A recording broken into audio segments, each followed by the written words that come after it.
US President Donald Trump adds the US will continue sending weapons if Europe contributes.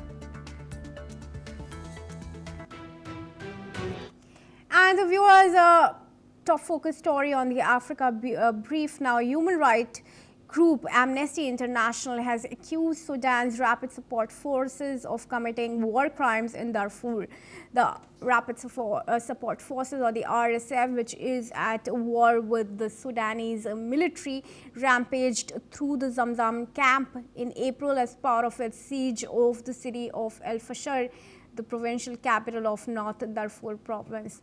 The RSF seized city, the military's last stronghold in Darfur, in October. Amnesty International has said in a report that the RSF's multi-day attack on Zamzam involved killings of civilians, hostage-taking, and the destruction of mosques, schools, and health clinics, and that they must be investigated as war crimes.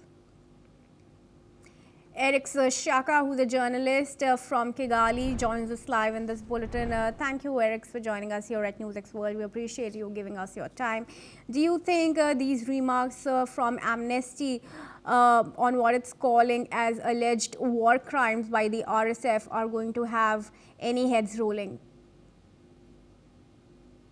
You have to first look at what is really happening in Sudan. And we have these two factions fighting, and the majority of the casualty are becoming the citizens of Sudan, who have faced a lot of issues since the war began, since the civil war began. So what Amnesty is saying, basically what happened at the Al Fasher, these two factions are fighting to liberate. The RSF was fighting to chase away the SAF forces, which are government-backed forces, away from the El Fasher, which they finally controlled. But then they also took their rage to the civilians.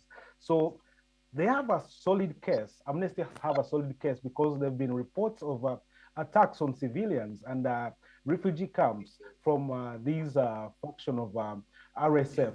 So this will going to cause, it has actually caused a lot of alert, and so many major international players are now focused on what's happening in Sudan, and that's invited countries like USA, countries like UAE, Egypt, who are forming what they call the Quad, so that they can quash what's happening in Sudan, and perhaps let these two factions agree, have a mutual agreement to cease fighting, and so that civilians can get humanitarian access. And they're also saying that it's not an isolated attack. It's something that's been going on in 30 months of war. What do you want to add on to that? So this war that started back in 2013, almost, when the former president of Sudan, Omar al-Bashir, was toppled. It started as a civilian cause, but then it was hijacked by the military junta, which then installed the government. Ever since then, these two, the military then also had this miscommunication, or perhaps a misunderstanding, and then that's when these two factions were born. You have one that is government-backed, that's Sudan Armed Forces. Then you have the Rapid Support Force, also another faction of the military. So these two are fighting, and as we speak now, almost more than 60,000 people have died.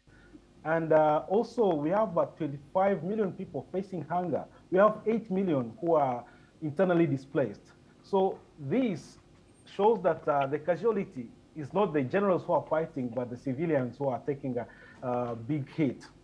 And Eric, I would also like to ask you on the condemnation that has come for the United Arab Emirates, the UAE, for its support to the RSF.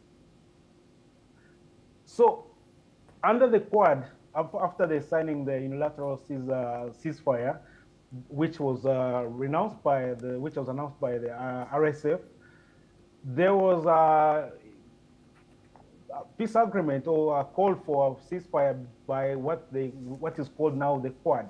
That is the Egypt, United States, and UAE. But the ASF think that UAE should not be part of the Quad because they think they are somehow supporting the RSF. There have been reports about UAE helping in drone coordination and also military supply, including weapons.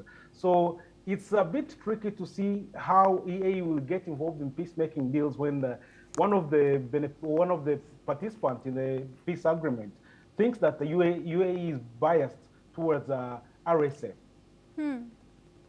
All right. So do stay on with us, Eric. There are some more developments that we would like your opinion on. Viewers, let's tell you now, moving